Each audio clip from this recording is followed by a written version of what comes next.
Hey, this is Bill from Calderwood Percussion with another weekly shop update. Okay, first thing, and this is very important, new glasses. What do you think? This is my first pair of new glasses in like 20 years. The last pair of glasses I had, I repaired, I don't even know how many times, but a couple months ago, while they were off, I spilled acetone on the lenses and melted them and can't fix that. So I finally had to get new glasses. It's a thicker frame than I've ever had before. I'm kind of on the fence about what I think. My daughter, Juliet, says they look silly, Daddy, but she's 4. Then again, she also has better fashion sense than me, so who knows. Anyway, what I want to know from you right now is, what do you think?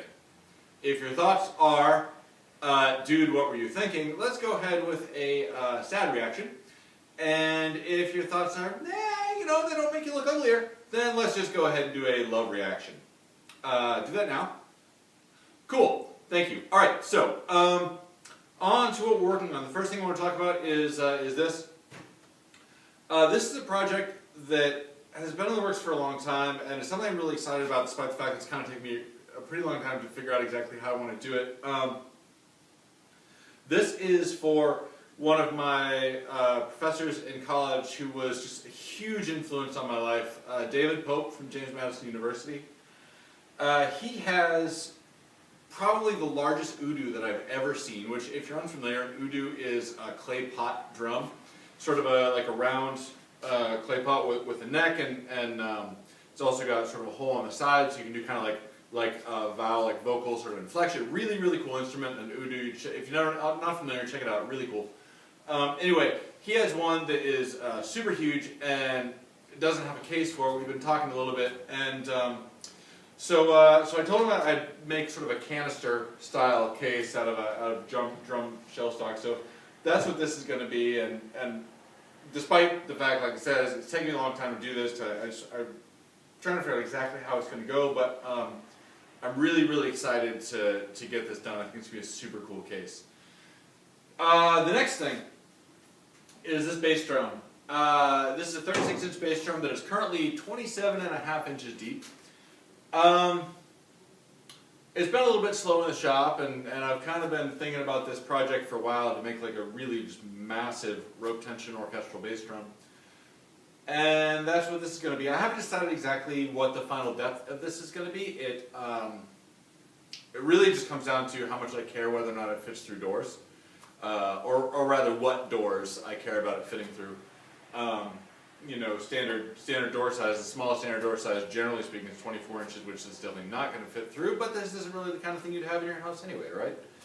Well, I mean, I would, but whatever. Anyway, so this is going to be a rope tension drum, and this is another set of hoops similar to what we did on that Tambour Provençal a while back, where it's like a Yamaha-style hoop, but for rope tension, which I can't claim credit totally for this design. It was half from George Kubicek, who makes really cool rope tension drums, and also a Spanish instrument maker or Portuguese. I'm sorry. The guy's name escapes me. He makes these hurdy-gurdies that are beautiful and drums that are really, really beautiful. We'll try to remember to post in the comments. Just amazing, amazing work. Anyway, so the design of these hoops kind of was inspired by a few different things, but I think it's going to be a really, really cool drum. Like I said, I haven't decided on the final depth, but it is going to be very large, and it's going to get a large wooden suspension frame like the one we made for Beverly High School. So anyway, that's something I'm really happy to have the opportunity to work on right now while things are a little bit slower in the shop. So that's cool. Also, these are 2 Pearl Competitor Series snare drums that were given to me as sort of in trade for some work I did for one of the schools that's local here. I restored some drums for them. I just fixed these up. They're kind of in bad shape. I just fixed these up, and I have this whole pile of parts, hoops and lugs and some heads and sticks and drum keys and stuff. And it's all going to the Save by Music Foundation in Uganda.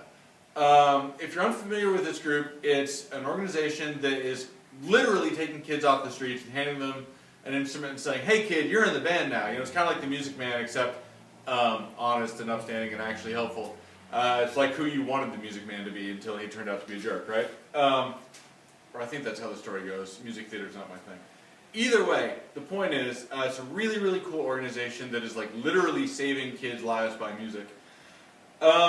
And they really don't have anything, you know, the instruments they have, it's stuff that's been donated, and a lot of it, you know, they have these brass instruments that look like they're made out of brass foil. They're so like dented and wrinkled and beat up. So I've been trying to find a way to support this group for quite some time. Shipping stuff to Uganda is prohibitively expensive, but teamed up with a couple other guys, and we're going to actually get together and ship a whole big batch of stuff out to them pretty soon.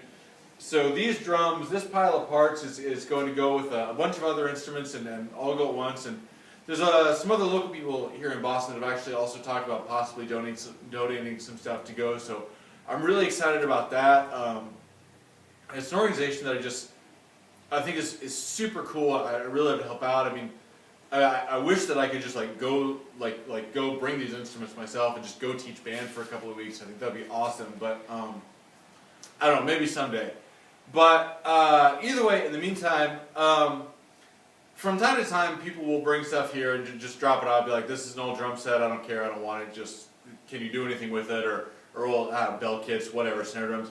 You know, normally it's yeah, maybe I can use the parts, but 9 times out of 10 I can't. But I will take those drums and fix them up and cut new bearing edges, put new heads, whatever, repair the hardware.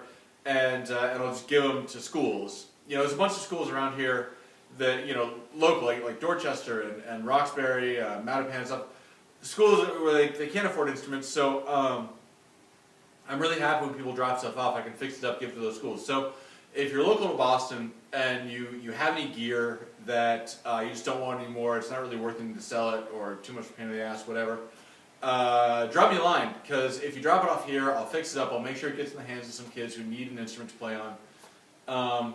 And similarly, you know, if you have the means to support Saved by Music Foundation in Uganda, super cool organization doing excellent work, really important work. I'll put a link in the comments. Please consider that. So anyway, I gotta get back to work. I gotta figure out what the depth on this bass drum is going to be and actually cut the thing, which is going to be kind of an adventure. So anyway, wish me luck. Let me know what you think about the glasses, and thanks. Catch you next time.